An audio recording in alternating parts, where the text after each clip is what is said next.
वो भी अच्छा चल गया।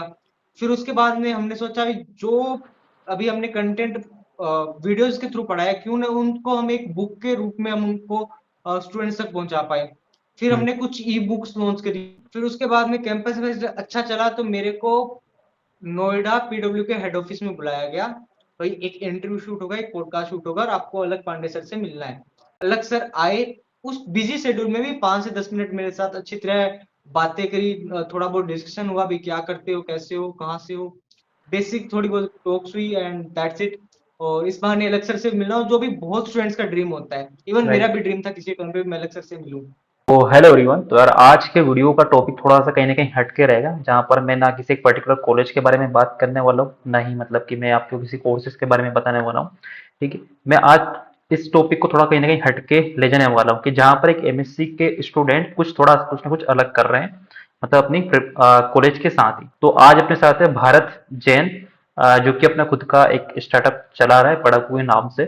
तो आज अपन पूरा जानेंगे कि पढ़ाकू है क्या और ये किससे रिलेटेड है, और भारत के बारे में भी जानेंगे कि why he preferred the MSc. ठीक है, तो चलो करते हैं स्टार्ट। तो थोड़ा सा एक बार भारत अपने बारे में एज इंट्रोडक्शन दे दो। So hello everyone, my self Bharat Jain और मैं सिरसा हरियाणा का रहने वाला हूँ। और अभी मैं करंटली अपनी मास्टर परस्यू कर रहा हूँ फ्रॉम एनआईटी वारंगल। ओके। तो मतलब कि एमएससी क्यों करना प्रेफर करा आपने? लाइक ऑलरेडी शायद आप पढ़ाकू जो अपना खुद का एक स्टार्टअप है वो ऑलरेडी पहले से कर रहे थे, तो मतलब why prefer the MSc? MSc करने का ऐसा तो मैंने कुछ सोचा नहीं था, क्योंकि जब मैं 12th क्लास में था तो मेरा स्टार्टिंग से यही ऑप्शन था कि मैं आगे जाके यूपीएससी में अपना करियर परस्यू करना चाहूंगा, या यूपीएससी का कोई भी एग्जाम मैं अपियर होऊंगा। बट जब जैसे ग्रेजुएशन में आए तो ग्रेजुएशन में आने के बाद में मैथ्स में इस तरह का इंटरेस्ट डेवलप हो गया कि ऐसा लगा भी काश मैं मैथ्स में आगे एटलीस्ट पीएचडी तक जाऊं। बट जैसे बीएससी के फाइनल ईयर में आया तो पीएचडी वाला इंटरेस्ट खत्म हो गया। फिर हाँ। ऐसे लगा एटलीस्ट मास्टर्स तो कर लेते हैं मैथ में। और हाँ। ऊपर से मेरी एज काफी छोटी है, मैं भी 20 साल का हूँ, तो 20 साल 21 साल में मेरी मास्टर्स कंप्लीट हो जाएगी। और ओके। जो दूसरे स्टूडेंट्स हैं वो 21 साल में मास्टर्स में एंटर कर रहे होते हैं, तो मेरे पास ये प्लस पॉइंट था, तो मैंने सोचा भाई क्यों ना इस प्लस पॉइंट का फायदा उठाया जाए और मास्टर से एटलीस्ट मास्टर कर लेते हो, करें तो कुछ अच्छे हम्म। इंस्टीट्यूट से करें। राइट। और फिर मैंने आईआईटी जेम एग्जाम के बारे में सुना कहीं से, मेरे दोस्त आईआईटी जेम के लिए प्रिपेयर करे थे, तो उनके थ्रू मेरे को आईआईटी जेम के बारे में पता चला और फिर मैंने ही आईआईटी जेम की प्रिपरेशन स्टार्ट कर दी। And then IIT JEE by luck clear हो गया और फिर एनआईटी वारंगल में मैथ्स एंड कंप्यूटिंग मिल गया। एंड इससे बेटर कोई ऑप्शन हो ही नहीं सकता कि आपको राइट। अगर एडटेक में जाना है तो एडटेक में भी जा सकते हो, टेक में जाना है तो टेक में भी जा सकते हो, रिसर्च में जाना है तो रिसर्च में भी जा सकते हो। तो हर बिल्कुल। ऑप्शन यहाँ पे खुले होंगे, तो बस ये बेस्ट ऑप्शन मिला तो फिर एनआईटी वारंगल ही चूज कर लिया। एनआईटी वारंगल काफी मतलब अच्छा कॉलेज है सभी फील्ड के लिए, मतलब स्पेशली मैथ हम्म। स्टूडेंट की अपन बात करें तो। अच्छा, थोड़ा सा भी बिल्कुल। अपने पढ़ाकू जो है उसके बारे में थोड़ा सा बता दो। लाइक शायद आपने पीडब्ल्यू पर इंटर्नशिप भी कर रखी है, और वैसे भारत अलग पांडे सर से मिल भी चुका है, तो थोड़ा सा एक बार हाँ अपने जी, हाँ स्टार्टअप जी। को सारी चीज के बारे में बताना इन डिटेल। ठीक है, ठीक है।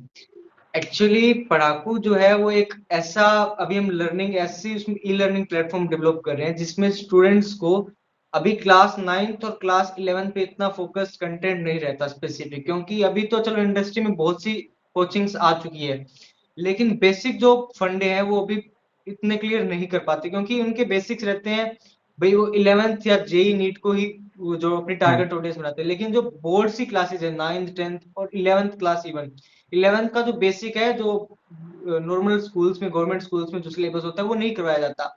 जेई नीट लेवल का उनको सिलेबस करवा दिया जाता है, लेकिन जो बोर्ड्स वाले स्टूडेंट हैं जिनको उस करियर में नहीं जाना, उनको भी तो उनके बारे में तो कोई सोचने वाला चाहिए। तो इस करके फिर हमने स्टार्ट किया पढ़ाकू नाम का एक, हमने एक ई लर्निंग प्लेटफॉर्म स्टार्ट किया। फिर एक एक मेरे पास ये भी प्लस पॉइंट था कि मैंने क्लास 10th में एक एग्जाम होता है, क्लास 10 पास आउट होने के बाद में हम्म। सुपर नाम का एग्जाम हरियाणा में। हम्म। अभी उस टाइम 2018 में ये स्कीम स्टार्ट हुई, तब हरियाणा में भी स्टार्ट हुई थी और मध्य प्रदेश में भी स्टार्ट हुई थी। और हरियाणा में जब ये सुपरनेट एग्जाम स्टार्ट हुई तो उस पहली स्कीम का मैं पार्टिसिपेंट था।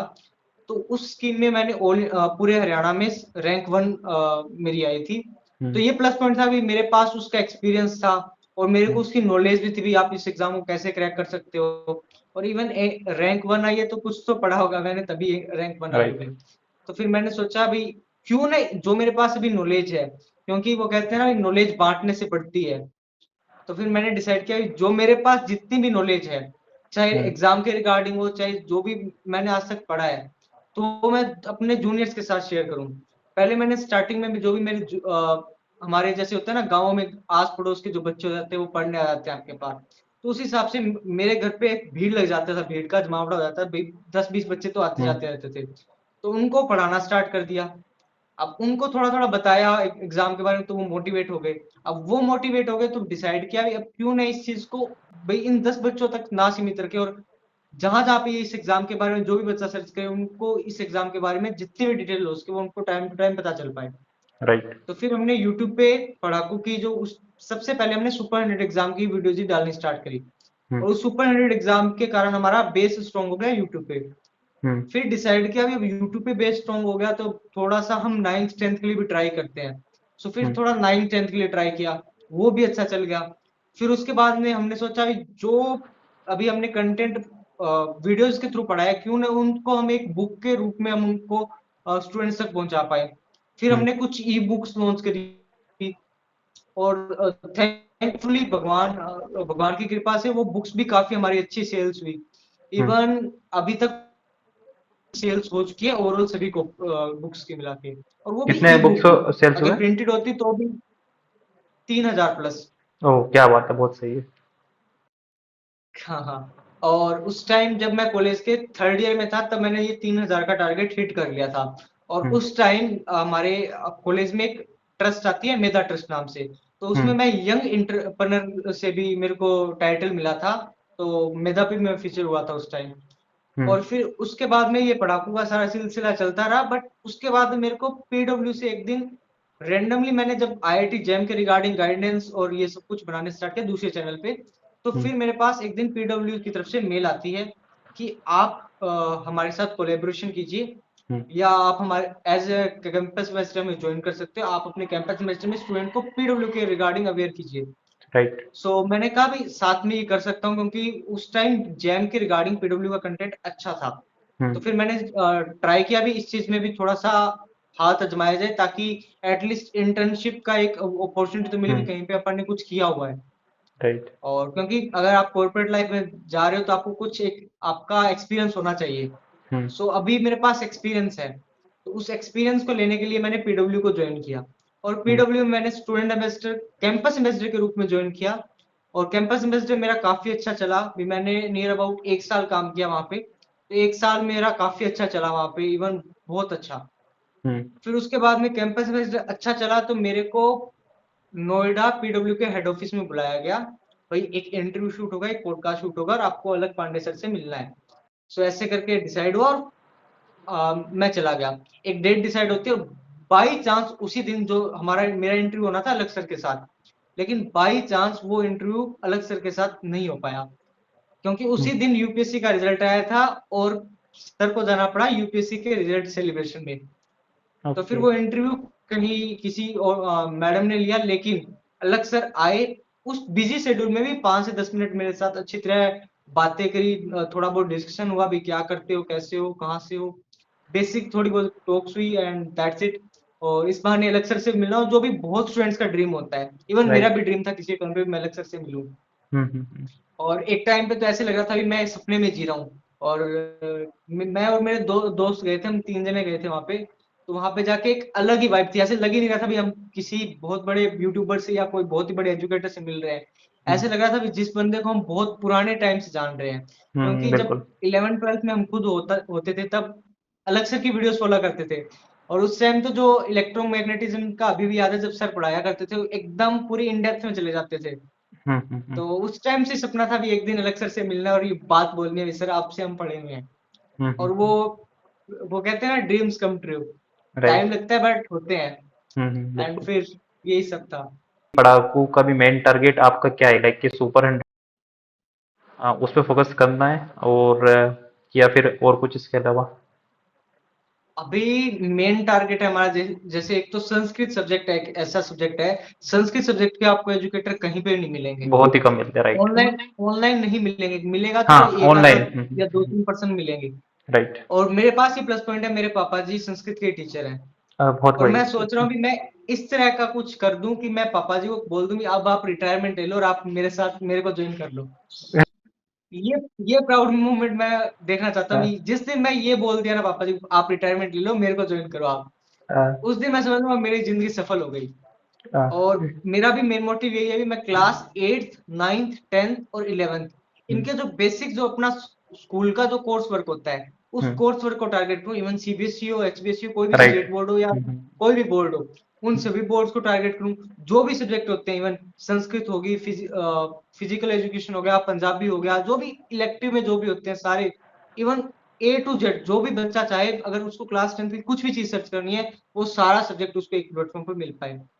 हम्म, और इवन मैं अभी जो मेरे कोर्स है, मैंने स्टूडेंट से कोर्सेज में बता रहा हूँ, हालांकि मैंने बुक्स के लिए चार्ज किया क्योंकि बुक्स मेरे को खुद भी प्रिंट करवानी पड़ती है, तो बुक्स प्रिंटिंग करवाने में या बुक्स टाइप करवाने में राइट। पैसे लगते हैं, तो मैंने वहां पे पैसे लिए हैं उनसे। हम्म, लेकिन जो मेरी वेबसाइट है, और अभी वेबसाइट पे मैं कोर्स लाइव होते हैं मेरे, तो वेबसाइट पे मैंने सारे कोर्स फ्री किए हैं, हम्म, सारे स्टूडेंट्स को मैंने बिल्कुल फ्री पढ़ाया कोर्सेज में। लेकिन अभी क्या हुआ कि हमारा जो वेबसाइट है वो थोड़ी लैग होने लगी है, तो हम्म, वेबसाइट की मेंटेनेंस के लिए भाई, क्योंकि अभी हम सॉफ्टवेयर अपग्रेड करना पड़ेगा। हम्म, अभी वो वेबसाइट जो थी वो मैं ही खुद हैंडल करता था और मेरी खुद की बनाई हुई वेबसाइट थी वो, तो हम्म, वो थोड़ी लैग हो रही है। तो अभी हम सोच रहे हैं अभी ऐप पे स्विच करें, ऐप पे आए, तो हम्म, शायद थोड़ा खर्चा हो, तो वो खर्चा मेरे को भाई अब मैं खुद से तो लगाने से रहा, और कितने लगाऊंगा, तो हो सकता है थोड़े थोड़े चार्जेस लूं, लेकिन इतने भाई मैक्सिमम 99 और 199, इससे ऊपर मेरे कोई भी कोर्सेज का प्राइस नहीं होगा। मेरा यही टारगेट है कि भी हर स्टूडेंट जो भी जीवन, अगर कुछ भी उसको सोचना ना पड़े भी कोई भी चीज ले, तो डायरेक्टली बिना सोचे समझे ले ले बस वो कंटेंट। और हम्म, जो भी लेगा कंटेंट, वो नहीं होगा अभी अगर 99 रुपए में उसने खरीदा है, तो बिल्कुल एकदम घटिया कंटेंट दे रहा है। कंटेंट ऐसा भी उसको पढ़ के ऐसे लगेगा भी किसी बेस्ट पर्सन से हमने पढ़ा है। राइट, तो बिल्कुल। यही अभी हम्म, टारगेट है। बिल्कुल कोशिश करने की लाइक कि अभी ज़्यादा मतलब कि इनिशियली यही के लिए वेबसाइट की ज़्यादा प्रॉब्लम जा रही है। तो लाइक ये हम्म। जो थर्ड पार्टी एप्लीकेशन वगैरह होती है ना, उनको यूज़ करोगे तो काफ़ी हेल्प मिल जाएगी, ताकि पूरा मेंटेनेंस अपने ऊपर नहीं रहे। थर्ड पार्टी कंपनी उसको से मेंटेन करेगी तो बेटर रहेगा, जैसे क्लास प्लस बिल्कुल हो चुका बिल्कुल। है। तो क्लास प्लस को ट्राई कर हम्म। सकते हो। और ये बात बिल्कुल सही लाइक कि आजकल क्या हुआ कि हर एक जितने भी अपन प्लेटफॉर्म देखें लॉकडाउन के बाद से, ठीक है, आजकल हर एक बिल्कुल बंदा, बिल्कुल। ये मैं आईटी जेई पढ़ा रहा हूँ, मैं जेई मेंस पढ़ा रहा हूँ, मैं नीट जेई पढ़ा रहा नीट, हूँ। JEE NEET. ठीक है, भले वो सामने वाले स्टूडेंट की इतनी कैपेबिलिटी भी नहीं है कि वो पढ़ पाएगा उस लेवल का, बट फिर भी वो चीजें उसमें हम्म। ऐड कर दी जाती है। तो उससे क्या होता था कि लगभग कि यार पूरा मार्केट पूरा ऐसा बिगड़ चुका है कि जो बच्चा आज बोर्ड की तैयारी कर रहा है उसको वो चीज भी नहीं मिल पा रही है। मतलब बिल्कुल वो उस बिल्कुल। क्लास में जाके बैठा हुआ है कि जहाँ पर उसको जेई मेंस का पढ़ाया जा रहा है, उसको वो चीज भी समझ में नहीं आ पा रही है।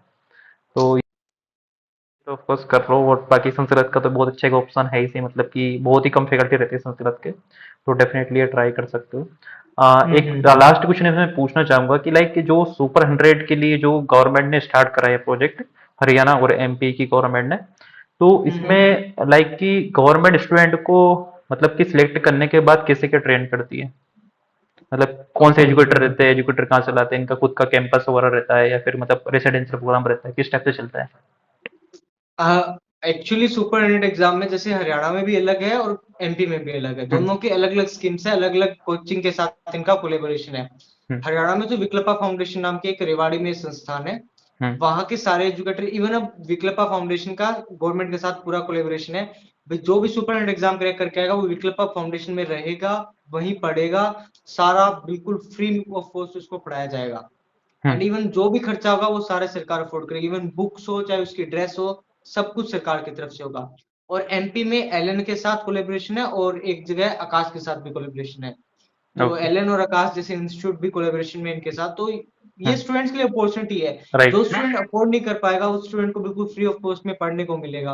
हम्म, और एजुकेटर भी अच्छे होंगे, क्योंकि एलएन आकाश विकल्पा अपने आप में एक बहुत बड़ी कोचिंग इंडस्ट्री है ये भी, हम्म, तो इनके भी एजुकेटर से पढ़ने का मौका मिलेगा, वो भी बिल्कुल फ्री ऑफ कॉस्ट। अगर आप में कैलिपर है तो आप पढ़ सकते हो, तो राइट, आप अपने कैलिबर से उस एग्जाम को क्रैक करने की कोशिश कीजिए, ताकि आप एक अच्छे एग्जाम के लिए अपीयर हो पाओ, लाइक आईआईटी जेम।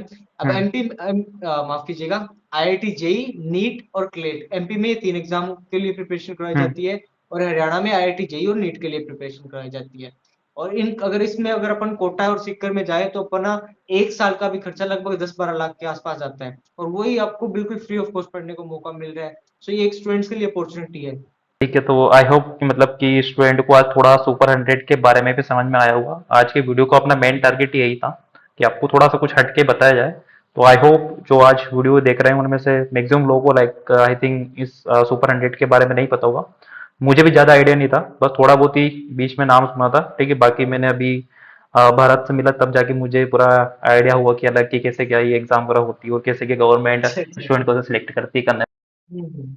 तो अभी एनआईटी वारंगल का थोड़ा बहुत ऐसे एक्सपीरियंस बता दो, एनआईटी वारंगल का कैसे क्या एक्सपीरियंस चल रहा है अभी तक, और अपने मतलब जो जूनियर स्टूडेंट है उनको क्या सजेस्ट करना चाहोगे जो अभी बीएससी वगैरह कर रहे हैं। ओके, सो एनआईटी वारंगल का एक्सपीरियंस दी बेस्ट है। जैसा जैसे सोच के आए थे उससे भी बढ़िया है। हम्म। एक जैसे होता है ना, आईआईटीज में भी प्रोफेसर्स केवल आपको 10% पढ़ाएंगे, बाकी 90% आपको खुद से पढ़ना पड़ेगा। लेकिन यहाँ पे उल्टा है, हाँ, 90% टीचर्स पढ़ाएंगे, 10% आपको खुद से पढ़ना है। बहुत सही है। इवन इतने प्यारे प्रोफेसर हैं यहाँ के भी, आपको प्रॉपर नोट्स बनवाएंगे। आपको अगर आपको कोई भी छोटा सा डाउट है तो आप प्रोफेसर से जाकर डिस्कस कीजिए, उस छोटे से डाउट में भी आपकी हेल्प करेंगे। हम्म। और ऐसा अभी बीएससी में भी ऐसा लगता है अभी ये प्रोफेसर नहीं है भैया, जैसे आके लेक्चर दे दिया और बस बात खत्म। राइट। लेकिन यहाँ के प्रोफेसर है वो बच्चों के बारे में सोचते हैं। हाँ। एक आधे प्रोफेसर तो हर जगह मिलेंगे भी, जो आएंगे टाइम पास करेंगे और चले जाएंगे। हम्म। समझ नहीं आएगा वो आपको खुद से करना पड़ेगा। लेकिन मैक्सिमम केस में जो मैक्सिमम प्रोफेसर है, दी बेस्ट प्रोफेसर है। और बाकी कैंपस लाइफ तो ऑफ कोर्स कोई भी इंस्टीट्यूट में चले जाओ, कोई भी रेपुटेड इंस्टीट्यूट, चाहे आईआईटी हो चाहे एनआईटी हो, कैंपस लाइफ तो दी बेस्ट होती है। बिल्कुल। अब हर कोई कभी न कभी किसी भी जगह पे चले जाओ, कोई न कोई आपको क्लब की मीटिंग चल रही होगी, या हम्म। कुछ और चल रहा होगा, या कोई एक्टिविटी हो रही होगी, तो वो अलग हम्म। कल्चर है यहाँ का। हम्म। उसके बाद में जब आप हॉस्टल में आते हो, और वो भी आईआईटी एनआईटी जैसे इंस्टीट्यूट में, तो हम्म। एक हॉस्टल लाइफ भी अलग ही लेवल की यहाँ पे देखने को मिलती है। इवन जो यहाँ पे फ्रेंड्स बनते हैं वो भी, उनका भी माइंडसेट ऐसा होता है कि उनके साथ बैठे तो एक बार ऐसे लगता है कि अपने को कुछ ही नहीं आता। तो ऐसे बंदों में बैठते हैं, क्योंकि इंडिया के टॉप 1% स्टूडेंट्स के साथ अपन बैठ रहे हम्म। हैं, तो हम्म। एटलीस्ट वहां से भी कुछ सीखने को मिलता है। हम्म। और स्टार्टिंग से मेरा यही ड्रीम था कि मैं चाहे यूपीएससी में जाता तो भी इंडिया के टॉप 1% में, चाहे इधर आईआईटी एनआईटी में आया तो भी इंडिया के टॉप 1% में। मेरा यही टारगेट था भी इंडिया के टॉप 1% स्टूडेंट्स के साथ एक बार अपना जो हम्म। कल्चर है वो एक्सप्लोर करना है। हम्म। और अगर चाहे मैं अगर बिजनेस लाइन में जाऊंगा तो ऐसे ही बिजनेसमैन के साथ रहना पसंद करूंगा जो इंडिया के टॉप 1% में आ रहे हैं। हम्म।